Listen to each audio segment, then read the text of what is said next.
ጤና ይስጥልን እንዴት አላችሁ? እንደነ ቢፌር ያሉት ወዳጆቻችንን ታመሰግኑልን እፈልጋለሁኝ። እናንተም ላይክ፣ ሰብስክራይብ፣ ሼር ማድረጉን ቀጥሉ። በዋነኝነት ዛሬ ሁለት ነጥቦች ላይ ትኩረት አድርገን እንነጋገራለን። ሩሲያ በጣም መጠነ ሰፊ የተባለ የሚሳኤል ዶፍና የሰው አልባ አውሮፕላን ዶቭ በኪየቭ በዩክሬን ዋና ከተማ ላይ አድርሳለች። እንደዚሁም ደግሞ በሞስኮ ላይ ከባድ ጥቃት መድረሱ ይታወቃል። ይሄኛው ሰፋ አድርጌ ነግራችኋለሁ። ከዛ ውጭም ደግሞ በመካከለኛው ምስራቅ ያለው የአሜሪካና የኢራን ውጥረት መልኩን ቀይሯል። መልኩን ከመቀየሩን ባሻገር ሁለት የአሜሪካ ወታደሮች ህይወታቸውን አጥተዋል በዮርዳኖስ ላይ በተሰነዘረው ጥቃት። እሱን ተከትሎ ደግሞ መጠነ ሰፊ ጥቃት በኢራን ላይ ተፈጽሟል አዳሩን። ኢራንም በተመሳሳይ ምላሽ ሰጥታለች። በነ ባህሬን በነ ኩዌትና ዮርዳኖስ በመሳሰሉ ሀገራት ይሄ ውጥረቱ በተወሰነ መጠን እየተለጠጠ ሄዷል። በጠቅላላው 16 የሚሆኑ ወታደሮች ህይወታቸውን እንዳጡ በኢራን ጥቃት በጠቅላላው ማለት ነው ከፌብሩዋሪ 28 ጀምሮ። ስለዚህ ነገሮች መልካቸውን መካከለኛው ምስራቅ ላይ መለወጣቸውን የሚጠቁሙ መረጃዎች በስፋት እየወጡ ይገኛል። እነሱን ነግራችኋለሁ። ሁለቱንም ጉዳዮች የሩሲያውን ጉዳይ ላስቀድምና ወደ መካከለኛው ምስራቅ እንመለሳለን። እናንተ ግን የተለመደ ላይክ፣ ሰብስክራይብ፣ ሼር ማድረጉን ቀጥሉ። ሁላችሁንም እጅጉን ነው የማመሰግናችሁ። በጣም በተቻለ መጠን ፍትሃዊ ለመሆን ስላችሁ ያልተፈጠረውን በማውራት ፍትሃዊ መሆን ሳይሆን የተፈጠረው ላይ ትኩረት በማድረግ ፍትሃዊ የመሆን ያ ማለት በሩሲያም በዩክሬንም የተፈጠረው ይሄ ነው የሚለውን በማስቀመጥ በኢራንም በአሜሪካም የተፈጠረው ይሄ ነው በማለት በማስቀመጥ ፍትሃዊነቴን አረጋግጥላችሁ ከጆርናሊስቲክ ቢሄቪየር ወይም ደግሞ ካራክተሪስቲክስ አንጻር ማለት ነው። ያ ማለት ሁኔታዎች አንድ ቦታ ላይ ሲፈጠሩ እናንተ የምትፈልጉትን ወይም ደግሞ እኔ የምፈልገውን እነግራችኋለሁ ማለት ሳይሆን በትክክልም ምንድነው የተፈጠረው የሚለውን እውነተኛ መረጃ ነው የምነግራችሁ። ቢካዝ እናንተም እኔን አምናችሁ ስለምትቀጥሉ ማለት ነው። ሁሉንም አስተያየታችሁን በነገራችን ላይ እመለከተዋለሁ። ሁሌም በኮመንታችሁ መሰረት ሀሳብ ለመስጠት ነው የምሞክረውና ወደ ተመልካቾቼ ቤተሰቦቼ ታንኪዩ በጣም አሁንም ላይክ፣ ሰብስክራይብ፣ ሼር ማድረጉን ቀጥሉ። ከሰሞኑ ደግሞ አንዳንድ ማስታወቂያዎች አሉ አይደለም፣ እነዚህ ስኪፕ አድርጓቸው ምናምን እያሉ የሚያመጧቸው እናንተ ዶንት ስኪፕ ደም፣ ስኪፕ አታርጓቸው። ሙሉ ስትመለከቱ ኮንትሪቢዩት እያደረጋችሁ ነው ማለት ነው ቻናላችን። ሰው አይ አፕሪሺየት ሁላችሁም እንደዛ እንደምታደርጉ አውቃለሁ። ውድ ተመልካቾቼ ቤተሰብ ስላችሁ ኦብቪየስሊ እንደ ቤተሰብ ስለሚሰማኝ ነው። አሁንም ላይክ፣ ሰብስክራይብ፣ ሼር ማድረጉን ቀጥሉ። የሚደረገውን ሁሉ እናንተ ቀጥሉ። እኔ ትክክለኛው መረጃ በማጋራትና የእናንተንም ሀሳብ በመውሰድ ግዴታችንን ፕሮፌሽናል በሆነ መንገድ የመወጣት ኃላፊነት አለብን።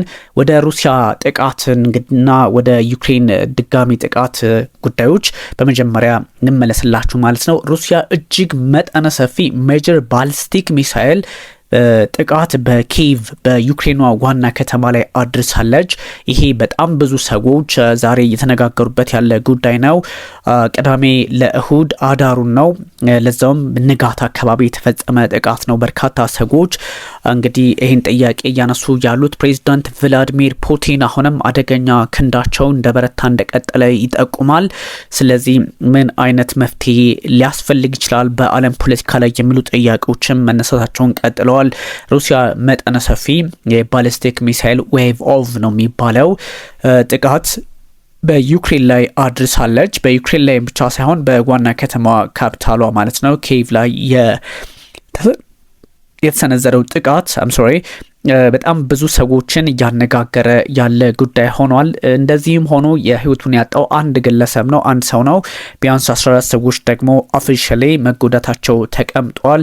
እጅግ በርከት ያሉ ቀጠናዎች አካባቢዎች ማለትም በኪየቭ ግዛት በዋና ከተማዋ ግዛት ውስጥ ያሉ አካባቢዎች በእኛ ወረዳ ምናምን እያለ እንደምንጠራቸው ያሉ የተለያዩ አካባቢዎች ከፍተኛ ጥቃት ደርሶባቸዋል። እጅግ በርካታ ቁጥር ያላቸው ናቸው። እንደምታውቁት የዩክሬኑ ፕሬዚዳንት ቮሎዲሚር ዜሌንስኪም ይሄን እንግዲህ እጅግ ሩሲያ እስካሁን ከፈጸመቻቸው ጥቃቶች መካከል ግንባር ቀደሙና ክፉ ወይም ደግሞ አደገኛው ነው የሚል ሞስት ማሲቭ ባሊስቲክ አታክስ በሚል ፈርጀውታል። ስሙንም በዛ ልክ ጠርተውታል። ኪየቭ ላይ የተፈጸመ ጥቃት ነው።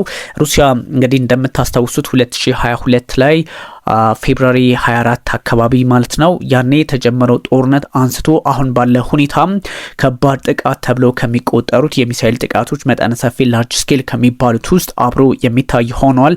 የዩክሬን ጦር የአየር መከላከያ ስርዓቱ እንግዲህ 18 ባሊስቲክ ሚሳኤሎችን ከ41 አክሽፍ ያለው ብሏል። ይሄ ምን ያህል እውነት ነው? ብዙ ማጣሪያዎችን ቢፈልግም ግን ደግሞ የዩክሬን ሚሊትሪ ይሄን አረጋግጧል። በተለይም ደግሞ የአየር መከላከያ ስርዓቶቹ 108 የሚሆኑ ሰው አልባ አውሮፕላኖችን ወይም ደግሞ ድሮኖችን ማክሸፉን አስቀምጧል። ይህ ብዙ ሰዎች በጥያቄ መልክ የሚያነሱት ጉዳይ ሆኗል። የሩሲያ ጥቃት የቀጠለው እንግዲህ ዩክሬንም በተለያዩ የሩሲያ አካባቢዎች ላይ ለምትሰነዝረው ጥቃት አጸፋዊ ምላሽ ሆኗል። ዩክሬንም እንደምታውቁት ለ40 ቀናት ካምፔን ዘመቻ ረፍት የመንሳት ሩሲያን ረፍት የመንሳት ዘመቻ ከፍታለች ዩክሬን። እሱን ተከትሎም በጣም በርከት ያሉ ሰው አልባ አውሮፕላኖች ኤአይ ጀነሬተር ኤአይ ፓወርድ የሆኑ ጭምርን እየተጠቀመች ሩሲያ ላይ ከባድ ውድመት እየፈጸመች ትገኛለች እና ከዛ አንጻር ራሽያ ምላሽ ለመስጠት ያደረገችው እንደሆነ ነው እንግዲህ በመከላከያ ሚኒስትሮቿ በኩል የምታስቀምጠው በሚኒስትር ኦፍ ዲፌንስ ኤምኦዲ በሚባለው ማለት ነው። እንግዲህ የዩክሬን ወታደሮች በተለያዩ የሀገሪቱ አካባቢዎች ለሚሰነዘሩ ጥቃቶች እኛም ምላሽ መስጠታችንን እንቀጥላለን የሚል ሀሳብ ነው ያላቸውና በሩሲያ የተለያዩ ግዛቶች የተለያዩ በጣም ወሳኝ የተባሉ መሰረተ ልማቶች ላይ የሚሰነዘሩ ጥቃቶች ማሳያ ሆነው ተመዝግበዋል። ያ ማለት ዩክሬን በሩሲያ ላይ እሷም ጥቃቷን አጠናክራ መቀጠሏን የሚጠቁም ሆነው ተመዝግበዋል ማለት ነው። ፖል በሚባለው አካባቢ ላይ ስታቭሮፖል በሚባለው ግዛት ውስጥ ወይም ደግሞ ሪጅን ክልል ውስጥ በደቡባዊ ዌስተርን አካባቢ ማለት ነው ጥቃት ተሰንዝሮ የድሮን ጥቃት ማለት ነው እጅግ ከባድ የሆነ እሳት ወይም ደግሞ ከባድ የሆነ ነበልባል እንዲፈጠር አድርጓልና የሩሲያ ላይ የተፈጸመ ጥቃት ነው ማለት ነው። ይሄኛው ትንሽ ፕሬዚዳንት ቭላዲሚር ፑቲንን አበሳጭቷቸዋል። ፑቲን እጅጉን በጣም እየተበሳጩ ያለው ሁኔታ ነው። እጃቸው እየረዘመ ሊሄድ ይችላል። የተለያዩ የባልቲክ ሀገራት እንደምታውቋቸው እንግዲህ እንደነ ሊቱዌኒያ፣ ላትቪያ እና ኢስቶኒያ የመሳሰሉትን በዚህ በስዋሊክ ጋፕ በኩል አካባቢ ያሉትን የማጥቃት አዝማሚያ ሊኖራቸው ይችላል ተብሎ ይታሰባል። ፕሬዚዳንት ቭላዲሚር ፑቲን ግን ጥርሳቸውን የነከሱት በዩክሬን ላይ ብቻ እንዳልሆነ ይነገራል። ሩሲያም እንግዲህ ለሚሰነዘርባት ጥቃት እኔም ምላሽ እያለች ከቀጠለች ዩክሬንም ለሚሰነዘርባት ጥቃት እኔም ምላሽ አለኝ እያለች የምትቀጥል ከሆነ ይሄ አጸፋ ወይም ደግሞ ቴት ፎር ታት የተባለ የቀጠለው ነገር በተለያዩ የዓለም ክፍሎች የተመለከትነው ያለ ስለሆነ ፈታኝ ሊሆን ለመቆጣጠር አዳጋች ሊሆን እንደሚችልም ይነገራል። እንግዲህ በኪየቭ ላይ በተሰነዘረው ጥቃት ላይ የሩሲያ ጦር መሳሪያ ወይም ደግሞ ዌፐን ሲስተምስ የሚባሉት የጦር መሳሪያ ስርዓቶች የተጠቀሙት ለምሳሌ እንደ ኢስካንደር የተባሉት ናቸው።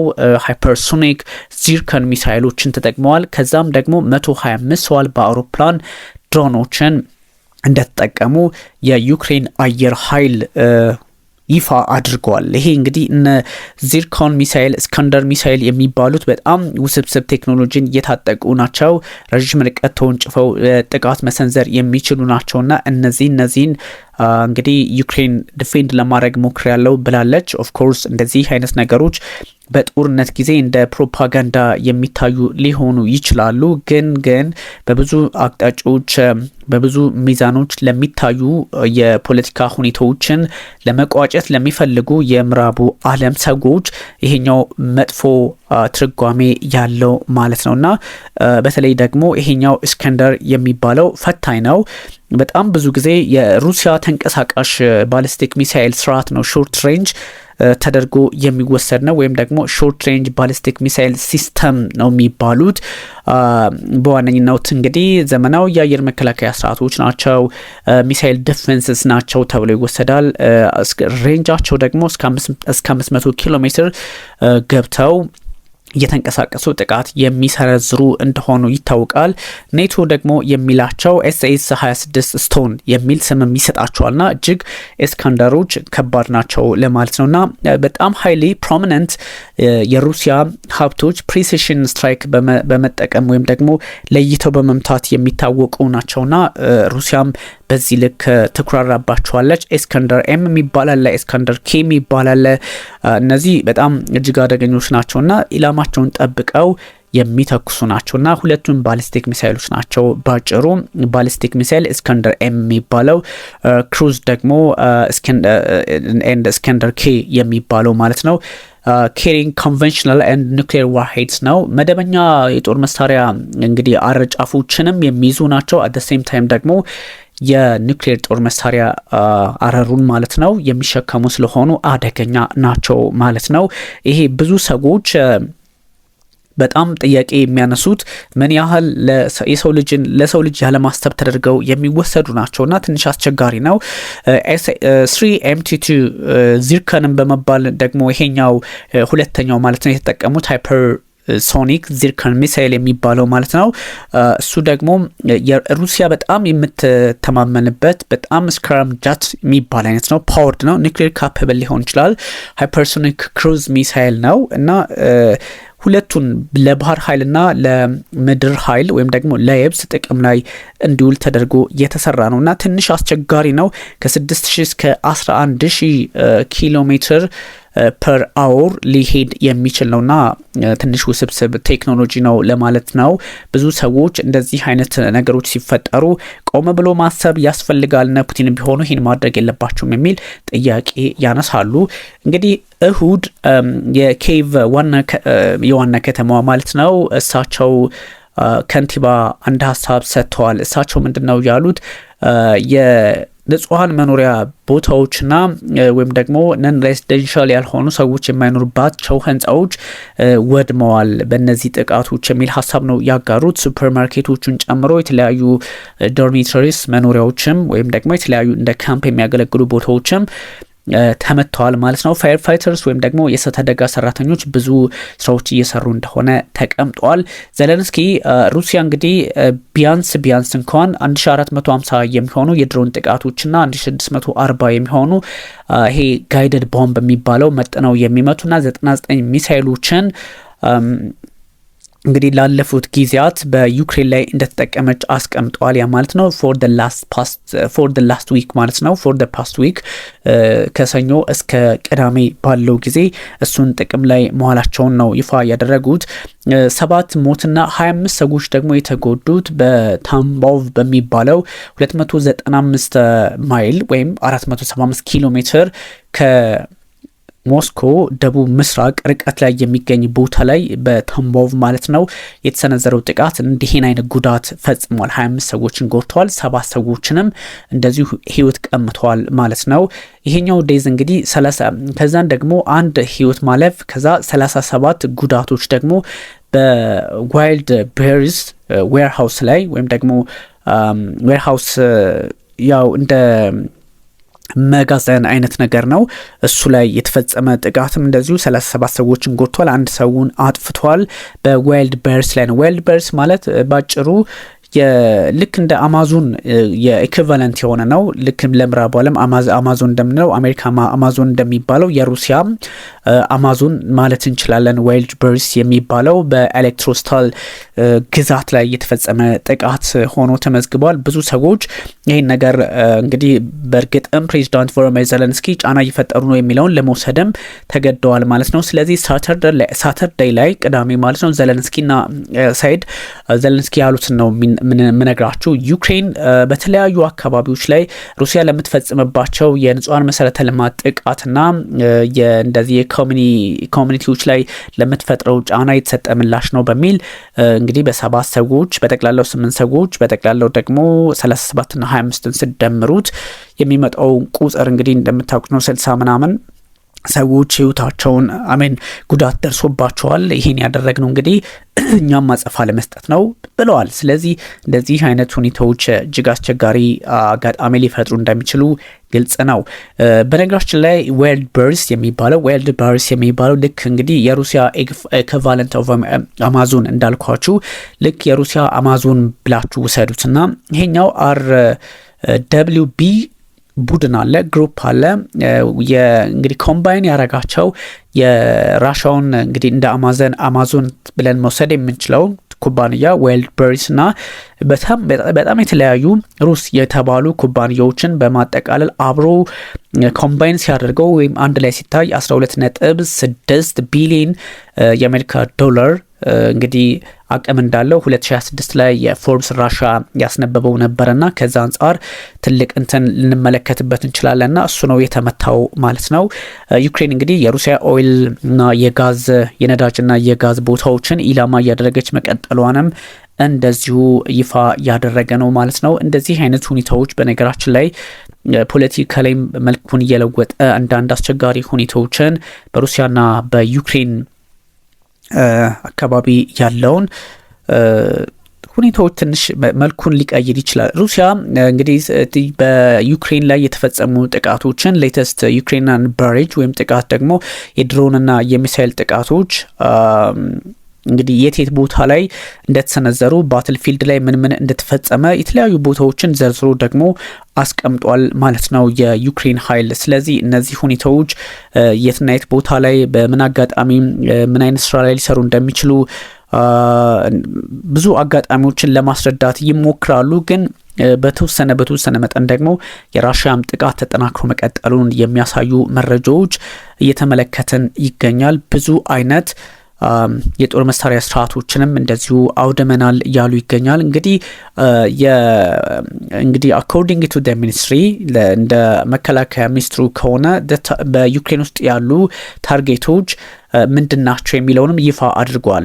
ለምሳሌ ራዲዮኒክስ የሚባሉ ኤሌክትሮኒክሶች ማኒፋክቸር የሚያደርጉባቸውን የተለያዩ የሚሳይል ስርዓቶችን በተለይም ደግሞ ይሄ FP5 የሚባሉ ፍላሚንጎ ክሩዝ ሚሳይሎችን የሚያመርቱባቸውን የሚያከማቹባቸውን FP7 ወይም ደግሞ FP9 ታክቲካል ሚሳይል የሚባሉትን ኔፕቱን MD ጋይድድ ሚሳይል የሚባለውን እንደዚሁም ደግሞ ዩክሬናን በጣም በርካታ ያሉ ሶቪየት ሰራሽ የሆኑ S300 ሰርፌስ ቱ ኤር ሚሳይሎችን ካምፓኒ የተለያዩ ጥገናዎችን የሚያደርጉባቸውን ደግሞ ራዳር ሲስተም ፎር ሚግ 29 ፋይተር ጀቶችንም የነሱን አካባቢዎች ሁሉ ነው እንግዲህ የመቱት ማለት ነውና ይሄኛው በተወሰነ መጠን ሩሲያ እንግዲህ ጥቃቷን አጠናክራ በጣም ፕሪሳይዝ የሆኑ ኤር ኤንድ ግራውንድ ጥቃቶችን እንደሰነዘረች የሚጠቁም ነው ማለት ነው።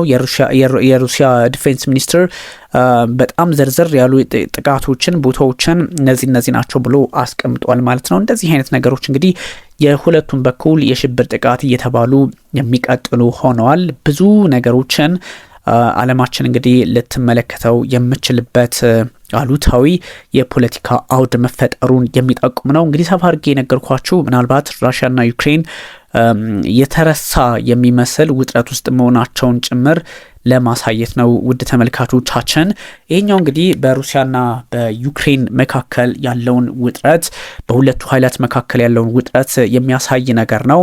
ስለዚህ እሱ እንዳለ ሆኖ ወደ መካከለኛው ምስራቅ ደግሞ እንመጣለን። መካከለኛው ምስራቅ ላይ ያለው ሁኔታ የአሜሪካ ወታደሮች 2 ናቸው እስካሁን የታወቀው ዮርዳኖስ ውስጥ መገደላቸውን ተከትሎ ዮርዳኖስ ውስጥ ጆርዳን ማለት ነው። እሱን ተከትሎ ደግሞ የተለያዩ አይነት ጥያቄዎች መነሳታቸውን ቀጥለዋል። ያ ማለት በብዙ መንገድ ብዙ ሰዎች መፍትሄ ያመጡበታል ተብሎ የተለያዩ ጥረቶችን ያደርጋሉ ተብሎ በሚታሰብበት ሰዓት የአሜሪካና የኢራን ጉዳይ ሌላ መልክ ይዟል። ስለዚህ አሜሪካ እነዚህ 2 ወታደሮች በጠቅላላ 16 ናቸው ከፌብሩዋሪ 28 ጀምሮ ወይም ደግሞ ከማርች 1 ጀምሮ ህይወታቸውን ያጡት። በዚህ በሁለቱና ደግሞ ቁጥራቸው ቀላል የማይባል ሰዎችም ስለተጎዱ ለሱ አጸፋዊ ምላሽ በሚመስል በሰነዘረችው ጥቃት አማካኝነት አት ዘ ሴም ታይም ደግሞ ኢራንም አጸፋዊ ምላሽ ሰጥታለችና እያንዳንዱ ሁኔታ መካከለኛው ምስራቅ ላይም ብቻ ሳይሆን ዓለም ላይም ትንሽ ውስብስብ ነገሮችን ሊፈጥር የሚችል ጥቃት ተሰንዝሯል። አሜሪካ 8ኛውን ዙር ጥቃት ቅዳሜ ለእሁድ አድርሳ አጠናቀቅ ያለው ብላለች። 8ኛውን ዙር ማለት ነው። እንግዲህ እነሱ የሚሉት የአየር መከላከያ ስርዓቶችን የተለያዩ የመግባቢያ አቅሞችን የአይአርጂሲን ጠቅላላ አቅም ለማዳከም የምናደርገው ነው ብለው ያስባሉ። ግን ብዙ ጥያቄ የሚያስነሳው ይሄኛው በምን መልኩና በምን ሁኔታ ተያዘ የሚለው ሆኗል። የአሜሪካ ማዕከላዊ እዝ ብዙ ጊዜ ሴንትኮም የሚባለው በኢራን ያሉትን ኢላማዎችን በተለይም ደግሞ የወታደራዊ አቅሟን ለማዳከም በተለያዩ ቦታዎች ይሄ ቅድም የነገርኳቸውን የኮሚኒኬሽኖችና የተለያዩ ነገሮችን ለመውደም የሚዲያ አካላትንም ለመውደም ብዙ ቦታዎች መትቻለሁ ብሏል። ጋሽም አይላንድ በተደጋጋሚ ሆርሙዝ ሰርጥ ላይ የምትገኝ ነች። እሷም በግልጽ ተመታለች። ብዙ ሰዎች ጥያቄ የሚያነሱባት ሆኗል። በሁሉም የአሜሪካ ጥቃቶች ሁሌም ትመታለች፣ ሁሌም አለች ማለት ነው። በጋሽም አይላንድ በዚህ ልክ የሚታይ ሆኗል። ጥቃቱ በዛ ልክ ሆኗል። በሌላ በኩል ሴንትኮም ሁለቱ ወታደሮች በዮርዳኖስ መገደላቸውን ተከትሎ አይአርጂሲ ታርጌት አድርጌዋለሁ የሚል ሀሳብ ነው የሰጠው። ኢራን አት ዘ ሴም ታይም እነዚህን ሁለት ወታደሮች ቀጥፋ የቆመችም ሀገር አልሆነችም። ምንድነው የሆነው? ኢራን አጸፋዊ ምላሽ ሰጥታለች። አጸፋዊ ምላሿ ምንድነው? የኢራን እንደምታውቁት 1-9 የሆነ ወታደራዊ አቅም ላይ ነው ያለችውና ኢራን ምን አደረገች የሚል ጥያቄ ሲነሳ 1-9 ያልኳችሁ በኢራን ላይ 9 ሀገራት ኢራን ወደ 9 ሀገራት ተኩሳለች። ኦብቪየስሊ ወደ ኢራን በትክክል ጥቃት የሚሰነዝሩት ከ9 ሀገራት በትክክልና የተረጋገጠው ሁለቱ ናቸው። በሚስጥር ምናልባት አረብ ኤምሬቶች በሶስተኝነት ትያዛለች። በአራተኝነት ደግሞ ሳውዲ አረቢያ ቴክኒካሊ አለች። ግን በጣም እርግጠኛ ሆኖ መናገር የሚቻለው ኢራን ወደ 9 ሀገራት እና ከዛም በላይ ጥቃት እየሰነዘረች መሆኑን ነው። ያ ማለት እንግዲህ ከዚህ ቀደም ወደ እስራኤል ተኩሳለች፣ ከዚህ ቀደም ወደ ሳውዲ አረቢያ፣ ከዚህ ቀደም ወደ አረብ ኤምሬቶች፣ ወደ ካታር፣ ወደ ባህሬን፣ ወደ ዮርዳኖስ፣ ወደ ኢራቅ፣ ወደ ኩዌት፣ ባህሬን የመሳሰሉ ሀገራት እዛ አካባቢ የሚገኙ የአሜሪካ ጦር ሰፈሮች አሉበት ያለችውን ቦታ ሁሉ እየመታች ያለች ሀገር ሆናለች። ስለዚህ ውጥረቱም እንደዚሁ በቀላሉ ሊታይ አይችልም የሚባለውም ከዚህ አንጻር እንደሆነ ታሳቢ መደረግ አለበት ነው የሆነው ያ ነው። ከዛ ውጪ ደግሞ አንዳንድ ነገሮችን በትክክል ማየት ያስፈልጋል። ኢራን እነዚህን ሁለት የአሜሪካ ወታደሮች ህይወት ከቀጠፈች በኋላ ከገደለች በኋላ በዮርዳኖስ የጦር ሰፈር ላይ አሜሪካ መጠነ ሰፊ ያለችውን ጥቃት በተለይም ደግሞ በደቡባዊ ኢራን ከፍተኛ ጥቃት ካደረሰች በኋላ በድጋሜ ኢራን ምላሽ ሰጠች። ኢራን ምላሽ የሰጠችው የድሮን ጥቃቶቹ ወደ ኩዌት ላይ ነው ያደረገችው። ኩዌት በጣም እየተደበደበች ነው፣ ባህሬን እንደምታውቁት ነውና ከዛ ይሄኛው አንዱ ሌላውን በመውቀስ ላይ አንዱ ሌላውን አሜሪካ ለመሰነዝረው ጥቃት ነው ምላሽ ሰጠው፣ ኢራን ለመሰነዝረው ጥቃት ነው ምላሽ ሰጠው ላይ የቆሙ ሀገራት ቢሆኑም ብዙ ነገራቸው ግን ትንሽ አሁን ሁለቱም ህግን እያከበሩ አይደለም። ተኩስ አቁሙን ኦሬዲ ከዚህ በኋላ ኢራንም አልገዛም ብላለች፣ አሜሪካም አልገዛም ብላለች። ስለዚህ ወደ ሙሉ ጦርነት የመግባታቸው ጉዳይ የተረጋገጠ ሆኗል ማለት ነውና የቅዳሜው ላርጅ ስኬል የተባለው ጥቃት እንግዲህ ካምካዚ ድሮኖችን እስከ መጠቀም ደርሰዋል። የአሜሪካ ሚሊትሪ እንደዛ ብሏል። በካምፕ ኦድሪ አካባቢ እንደዚሁም ደግሞ በአሊ አል ሳሌም ኤርቤዝ በኩዌት በአርጂሲ አፍሌትድ የሆነው ታስኒም ኒውስ ነው። ይሄ እንግዲህ ከአፍሌትድ ነው፣ ከአርጂሲ ጋር አብሮ የሚሰራ ነው። እሱም እንግዲህ ጥቃት መድረሱን በግልጽ አስቀምጧልና ብዙ ሰዎች የተለያዩ ሀሳቦችን ሊያነሱ ይችላሉ። የአሜሪካ ጥቃት እንግዲህ በ8ኛው ቀን ይሄን ይመስላል። ስዊፍትሊ እንግዲህ የአብዮታዊ ዘቡን ለመጉዳት ወይም ደግሞ ለፈጸመው ጥቃት አጸፋዊ ምላሽ ነው ቢሉትም እጅግ አስቸጋሪ ነው። በጠቅላላው እንግዲህ እስካሁን ባለው ሁኔታ 16 የሚሆኑ የአሜሪካ ወታደሮች ከማርች 1 ጀምሮ ህይወታቸውን አጥተዋል ማለት ነው። እንግዲህ በርካታም ጉዳት ደርሶባቸዋል። ኢራንም ቢያንስ 50 ሰዎች ህይወታቸውን አጥተዋል፣ 500 የሚሆኑ ጉዳት ደርሶባቸዋል። ላለፉት 3 ሳምንታት አሜሪካ በኢራን ላይ በምትፈጽመው ጥቃት አማካኝነት የሚሉ መረጃዎች ናቸው እየተጋሩ የሚገኘውና ብዙ ሁኔታዎችን ተመልካቾች ስትመለከቷቸው ውጥረቱ ቀላል አይደለም። ይሄ የወታደራዊ አቅምን አንዱን በሌላ መንገድ የማየትን ብቻ ሳይሆን ብዙ ሁኔታዎች የነ ፕሬዚዳንት ዶናልድ ትራምፕ አቋምም ያለመለየት ነገር አለው። ምንድን ነው የሚለው ማለት ነው። የድሮን ጥቃቶች 8 የኢራንያን ኩርዶችን ኢራንያን ኩርድ ሬበል ናቸው ኢራቅ ውስጥም እንደዚሁ ጎርተዋል ማለት ነው። ያው እንደምታውቋቸው ኩርዶች ባይዞ በጣም ምድር ላይ የሚያሳዝኑ ዜጎች ወይም ሰዎች ቢኖሩ በየትኛውም ዓለም ላይ መገፋት አለ ይታወቃል። እኛም ሀገር ላይ መገፋፋቶች አሉ፣ ብዙ መገፋፋት አለ በየዓለም ጥጉ። ግን እነዚህ ኩርዶች they are በጣም የሚያምሩ ኪዩት ናቸው። በነገራችን ላይ ወታደሮቻቸውን ብትመለከቷቸው እንዴት እንደሚያምሩ በቃ ይሄ ለዘመናት ሲዋጉ የኖሩ አይመስሉም። ተፈጥሯቸው ውብ ነው፣ ግን ያሳዝናሉ። ወደ 4 እና 5 ሀገር መካከለኛው ምስራቅ ላይ አሉ። ሁሉም ጋር ግን እንደ ውሻ ነው። እዚህም እዛም ሶሪያ ውስጥ አሉ፣ ኢራቅ ውስጥ አሉ፣ ኢራን ውስጥ አሉ፣ ቱርክ ውስጥ አሉ። በተለያየ ስም ውስጥ ሆነው እዚህም እዛም በጣም በቃ ያሳዝናሉ። እዚህም እዛም እንትን የሚሉ ዜጎች ናቸውና የሆነ በቃ ራሳቸውን ለመከላከል ራሳቸውን ለማትረፍ ብዙ ጥቃትን ለመከላከል ይሞክራሉ፣ ግን ከባድ ኃይል ነው የሚገጥማቸው። ኢራንም ኢራንና ቱርክም ቱርክ ነች እንደምታውቁት። ሶሪያ ውስጥም የተገፉ ናቸው በየትኛውም አቅጣጫና ያሳዝናሉ። መካከለኛው ምስራቅ ላይ በእርግጥ እንዲህ አይነት ነገር የተለመደ ሆኗል። መካከለኛው ምስራቅ ላይ በጣም ብዙ ሰዎች እንደምናስበው ሳይሆን የተለያዩ ማንነቶች አሉ።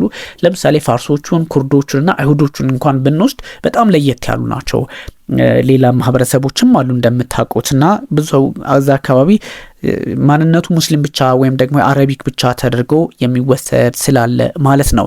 ፕሬዚዳንት ዶናልድ ትራምፕ በጣም ጥያቄ በዝቶባቸዋል። many questions from America over war on Iran wherever Americans die.